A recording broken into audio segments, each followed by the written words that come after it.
En solo unos días, todo lo que parecía imposible empezó a cambiar. Si quieres entender lo que realmente está pasando, suscríbete ahora, dale like, comparte y comenta. En este momento, lo que estamos viendo con Irán apunta a un giro significativo. Pero hay que empezar con una advertencia básica. No todo lo que se afirma está confirmado en su totalidad. Y en un escenario como este, la diferencia entre declaración y realidad importa. Ahora bien, en los últimos días, tras el bloqueo estadounidense, han surgido reportes que indican que Irán podría estar retrocediendo en varios frentes clave, entre ellos, la apertura del estrecho de Hormuz, la posible suspensión de su programa nuclear y la eventual entrega de parte de su uranio enriquecido. Si estos elementos se confirman, no estaríamos ante un ajuste menor, estaríamos ante un cambio estratégico profundo. Pero por ahora, hay versiones contradictorias, y eso obliga a analizar con cuidado. Veamos los hechos disponibles. El presidente Donald Trump publicó una declaración en la que afirma que el estrecho está completamente abierto para el tránsito marítimo. Además, señaló que Irán, con apoyo de Estados Unidos, estaría retirando minas marinas. Eso permitiría restablecer las rutas habituales de navegación. Sin embargo, desde Teherán llega un mensaje distinto. El Ministerio de Relaciones Exteriores iraní sostiene que el estrecho sí está abierto, pero bajo condiciones específicas. Y ese matiz es clave, porque introduce una diferencia operativa importante. Según esta versión, el tránsito estaría limitado a rutas coordinadas, no al uso libre del canal como ocurría antes. Y además, con una duración temporal, ligada al alto el fuego en Líbano. Es decir, no es una apertura definitiva. Es una apertura condicionada. Ahora bien, aquí surge la pregunta central. ¿Quién tiene razón? Y la respuesta no está en las declaraciones, está en los datos, en este caso, en el tráfico marítimo real, porque los movimientos de los barcos ofrecen una referencia objetiva y los primeros indicios sugieren algo relevante. Algunas embarcaciones han cruzado el estrecho utilizando las rutas tradicionales, no rutas designadas, y lo han hecho incluso antes de los anuncios oficiales.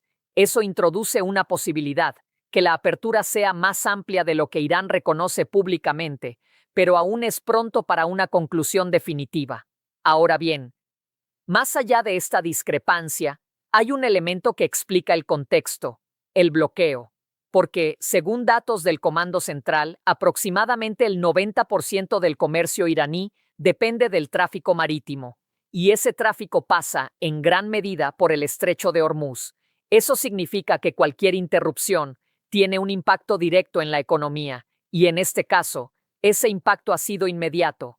Ahora, si conectamos estos puntos, aparece una lógica. Irán enfrenta presión económica. Esa presión limita su margen de acción, y en ese contexto, las concesiones se vuelven más probables, no como señal de debilidad absoluta, sino como respuesta a una restricción estructural. Ahora bien, esto no significa que estemos ante una resolución, ni mucho menos. Significa que estamos en una fase de ajuste, donde cada actor intenta reposicionarse y donde las decisiones se toman bajo presión. Ahora, la cuestión no es solo qué está ocurriendo, sino qué implica, porque si estas señales se consolidan, podríamos estar viendo el inicio de un cambio más amplio. Pero por ahora, el análisis debe mantenerse en un punto, separar hechos de narrativa y seguir los datos, porque en este tipo de escenarios, eso es lo único que realmente ofrece claridad. Ahora bien, si queremos entender qué está ocurriendo realmente en el estrecho de Hormuz, hay que observar los hechos sobre el terreno, no solo las declaraciones, los movimientos reales, porque ahí es donde se revela la diferencia entre narrativa y realidad. En las últimas horas, datos de tráfico marítimo muestran algo relevante. Al menos una embarcación, un petrolero con carga significativa, cruzó el estrecho utilizando la ruta tradicional, no una ruta designada, y lo hizo incluso antes de los anuncios oficiales. Eso ya es un indicador, pero no es el único, hay más actividad. Otro buque salió desde Dubái rumbo al estrecho, y según los datos disponibles, también utilizó el corredor habitual. Además, lo hizo con su sistema AIS completamente activo, es decir, sin ocultar su trayectoria, sin restricciones visibles. Esto introduce una conclusión preliminar, al menos por ahora. El tránsito parece operar bajo condiciones cercanas a la normalidad, no bajo un esquema estrictamente controlado. Ahora bien, esto entra en contradicción con la versión iraní, que sostiene que el paso está limitado a rutas específicas, y esa diferencia no es menor, porque define quién tiene realmente el control operativo del estrecho, y por extensión, quién puede ejercer presión. Ahora, hay que ser precisos. Esto no significa que todo esté resuelto, ni que la situación sea estable. Significa que, en este momento, los datos no respaldan completamente la narrativa de control restringido, y eso es importante, porque en geopolítica, la credibilidad se construye con hechos, no solo con declaraciones. Ahora bien, más allá del tráfico marítimo, hay un factor estructural que explica el comportamiento de Irán, el bloqueo. Según el Comando Central de Estados Unidos, aproximadamente el 90% de la economía iraní depende del comercio marítimo. Y ese comercio pasa, en gran medida, por el Golfo de Omán y el Estrecho de Hormuz.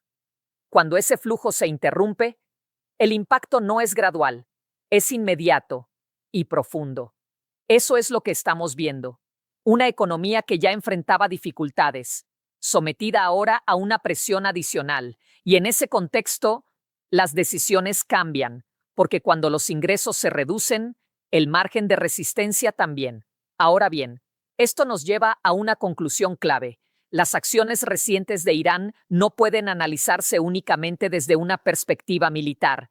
Tienen que entenderse como parte de una respuesta económica, una adaptación, una forma de aliviar presión, no necesariamente una estrategia definitiva, sino una reacción a condiciones externas. Ahora, hay otro elemento que no puede ignorarse: el efecto en los mercados, porque cualquier cambio en el estrecho de Hormuz tiene impacto global, y en este caso, los precios del petróleo han reaccionado, mostrando una tendencia a la baja. Eso sugiere que los mercados perciben una reducción del riesgo inmediato, al menos en el corto plazo. Pero esa percepción puede cambiar rápidamente, porque la situación sigue siendo volátil. Ahora bien, mientras esto ocurre, Estados Unidos mantiene su postura. El bloqueo continúa, la presencia militar sigue activa y las capacidades operativas permanecen intactas. Esto es clave, porque significa que la presión no ha desaparecido, solo ha cambiado de forma. Ahora, si juntamos todos estos elementos, el panorama es claro. Tenemos declaraciones contradictorias, datos operativos que apuntan en otra dirección, presión económica significativa y una situación aún inestable. Y cuando estos factores convergen, el resultado no es definitivo, es dinámico, es un escenario en evolución, donde cada nuevo dato puede cambiar la interpretación. Y eso es exactamente lo que estamos viendo. Ahora bien, si hay un factor que explica el giro en la postura iraní, es la presión económica, no la retórica, no la narrativa, la economía. Porque según los propios datos del Comando Central de Estados Unidos, cerca del 90% del comercio iraní depende del tráfico marítimo. Y ese tráfico pasa, en gran medida, por el Estrecho de Hormuz y el Golfo de Omán. Cuando ese flujo se interrumpe, el impacto es inmediato. Nada entra, nada sale. Y en cuestión de días, el sistema empieza a resentirse. Eso es exactamente lo que ocurrió. Tras solo 4 días de bloqueo, la presión se hizo visible. Y eso cambia el comportamiento de cualquier estado. Porque en términos estratégicos, la capacidad militar importa. Pero la capacidad económica sostiene esa capacidad. Sin ingresos, no hay margen de maniobra. Ahora bien, esto nos lleva a una idea central: la negociación. Porque cuando un actor pierde capacidad de sostener su posición, La disposición a negociar aumenta, no necesariamente por voluntad, sino por necesidad. Y eso es lo que parece estar ocurriendo. Ahora, hay un efecto inmediato de esta dinámica: los mercados. Porque el estrecho de Hormuz no es solo un punto geográfico, es un nodo crítico del sistema energético global. Cualquier alteración afecta directamente al precio del petróleo. Y en este caso, los precios han reaccionado a la baja, lo que indica una percepción clara: menor riesgo inmediato, mayor expectativa de estabilidad, al menos en el corto plazo. Pero hay que ser precisos. Esto no significa que el riesgo haya desaparecido, significa que ha disminuido temporalmente, y esa diferencia es clave. Ahora bien, Hay otro elemento que refuerza esta lectura, el hecho de que Irán haya facilitado el tránsito marítimo, sin que Estados Unidos haya levantado el bloqueo. Eso es significativo, porque indica una asimetría. Una parte mantiene la presión, la otra ajusta su postura. Y en geopolítica, ese tipo de dinámicas suelen reflejar quién está bajo mayor presión. Ahora, también hay que considerar el componente disuasivo. Las declaraciones recientes del Pentágono no han sido ambiguas, han sido directas, enfocadas en capacidad, en preparación, en superioridad operativa, y ese mensaje tiene un objetivo claro: reducir el margen de incertidumbre del adversario, porque cuando la capacidad es visible, la probabilidad de escalada cambia. Ahora bien, esto no significa que el escenario esté resuelto, ni que la situación sea estable. Significa que estamos en una fase de ajuste, donde una combinación de presión económica y disuasión militar está redefiniendo las decisiones. Ahora, volvamos al punto central. Esto no es solo una cuestión de fuerza, es una cuestión de sostenibilidad, y en este momento, la sostenibilidad está marcando el ritmo. Ahora bien, si hay un elemento que define esta fase del conflicto, es la disuasión, no solo en términos militares, sino en términos de percepción. Porque en escenarios como este, la forma en que se comunica la capacidad es tan importante como la capacidad misma. Y el mensaje reciente del Pentágono ha sido claro, directo, sin ambigüedades, un recordatorio de superioridad operativa, pero también una señal de advertencia. Porque lo que se plantea no es únicamente una comparación de fuerzas, es una diferencia estructural, de recursos, de capacidad industrial, de sostenibilidad a largo plazo. Según ese planteamiento, Irán enfrenta limitaciones críticas, especialmente en su capacidad para reponer sistemas, para reconstruir infraestructura, para mantener una operación prolongada. Y eso cambia la ecuación, porque en un conflicto extendido, no gana quien golpea primero, gana quien puede sostener el esfuerzo. Ahora bien, este tipo de mensajes no son casuales, forman parte de una estrategia: reducir la incertidumbre del adversario, mostrarle el costo potencial de continuar y, en consecuencia, condicionar su comportamiento. Ahora, hay otro elemento que refuerza esta dinámica: el control operativo del bloqueo. Porque más allá de las declaraciones, los datos indican que múltiples embarcaciones han intentado cruzar y no lo han logrado, no por falta de intención, sino por la presencia efectiva de fuerzas navales. Eso nos dice algo importante, que la capacidad no solo existe, se está aplicando, y se está aplicando de forma consistente. Ahora bien, también hay un componente táctico: la comunicación directa con las embarcaciones. Advertencias claras, opciones limitadas y una escalada controlada en caso de incumplimiento. Ese tipo de procedimientos no solo buscan detener el tránsito, buscan enviar un mensaje más amplio: que el control es real y que las consecuencias son predecibles. Ahora, si juntamos todos estos elementos, aparece una imagen más clara. No estamos ante una confrontación abierta total, estamos ante un equilibrio de presión, donde una parte aplica control operativo y la otra ajusta su comportamiento para evitar una escalada mayor.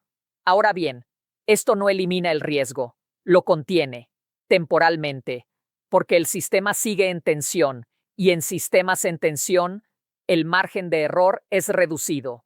Un incidente, una mala interpretación, un movimiento inesperado, y el equilibrio puede romperse. Ahora, volvamos al punto central. Esto no es un escenario estable, es un escenario gestionado, donde la disuasión está funcionando, pero bajo condiciones específicas, y esas condiciones pueden cambiar. ahora bien, si hay un elemento que termina de definir este escenario, es el frente nuclear. Porque más allá del estrecho, del bloqueo y de la presión económica, el núcleo del conflicto sigue siendo el mismo: la capacidad nuclear de Irán, y en particular, el uranio enriquecido. En este punto han surgido declaraciones que sugieren que Irán podría estar dispuesto a ceder parte de ese material. Pero nuevamente, hay que separar lo confirmado de lo que aún está en negociación. Según las afirmaciones públicas, Estados Unidos estaría buscando recuperar o neutralizar aproximadamente 400 kilogramos de uranio enriquecido a niveles cercanos al uso militar. un volumen significativo y, por tanto, un punto central en cualquier acuerdo. Ahora bien, aquí entra una cuestión clave, el intercambio. Porque en este tipo de negociaciones siempre hay un equilibrio, concesión por concesión. Y, según distintos reportes, existe la posibilidad de que Irán busque acceso a fondos congelados o algún tipo de alivio económico. Esto no está cerrado, pero está sobre la mesa. Y eso es relevante, porque refleja la lógica de la negociación. Ahora, desde Washington, el mensaje ha sido diferente. No hay confirmación de transferencias directas, ni de liberación de fondos en los términos que se han sugerido, y eso introduce una tensión adicional, porque plantea una pregunta básica. ¿Está Irán dispuesto a ceder sin una contraprestación clara? En términos históricos, eso es poco común. Por eso, el resultado final dependerá de cómo se estructure el acuerdo. Puede ser dinero, puede ser alivio de sanciones, puede ser una combinación, pero lo que está claro es que algo tendrá que equilibrar la ecuación. Ahora bien, hay otro elemento en discusión, la duración de las restricciones. Estados Unidos ha planteado periodos largos, décadas. Irán ha respondido con plazos más cortos, años. Y ese desacuerdo no es técnico, es estratégico, porque define el horizonte de control y, en consecuencia, el nivel de confianza entre las partes. Ahora, mientras estas negociaciones avanzan, el tiempo se convierte en un factor crítico, porque los indicios apuntan a que podrían producirse nuevas rondas de diálogo en el corto plazo, incluso en cuestión de días, y eso sugiere urgencia, pero también oportunidad. Ahora bien, volvamos al punto central. Lo que estamos viendo no es un acuerdo cerrado, es un proceso en construcción, donde cada declaración, cada movimiento y cada señal forma parte de una negociación más amplia. Una negociación que combina presión económica, capacidad militar y objetivos estratégicos. Y cuando estos elementos se alinean, es posible avanzar, pero no es automático, ni garantizado. Ahora, si ampliamos la perspectiva, esto nos lleva a una conclusión más amplia. El sistema internacional no cambia de un momento a otro, pero sí evoluciona a través de eventos como este. Eventos que obligan a los actores a ajustar sus cálculos, a redefinir sus estrategias y a reconsiderar sus límites. Ahora bien, la pregunta final no es solo qué acuerdo se alcanzará, sino qué precedentes se establecerá, porque esos precedentes son los que definirán el comportamiento futuro, no solo en esta región, sino en otras. Ahora, y con esto cerramos, lo que está ocurriendo no es un episodio aislado, es parte de un proceso más amplio, un proceso donde la presión, la negociación y la adaptación se combinan para definir el resultado, y ese resultado aún no está escrito. Si llegaste hasta aquí, ya entendiste que esto no es un simple titular. Esto puede cambiar el juego. Ahora no te quedes fuera. Suscríbete al canal, dale like y comparte este video, porque lo que viene puede ser aún más importante, y pocos lo están explicando así. Y ahora quiero leerte. Si esta presión continúa, ¿crees que habrá un acuerdo real o solo una pausa temporal? ¿Esto es una decisión estratégica o una señal de debilidad? Si estuvieras en esa mesa de negociación, ¿qué cederías y qué no? No te quedes en silencio. Escribe tu opinión ahora.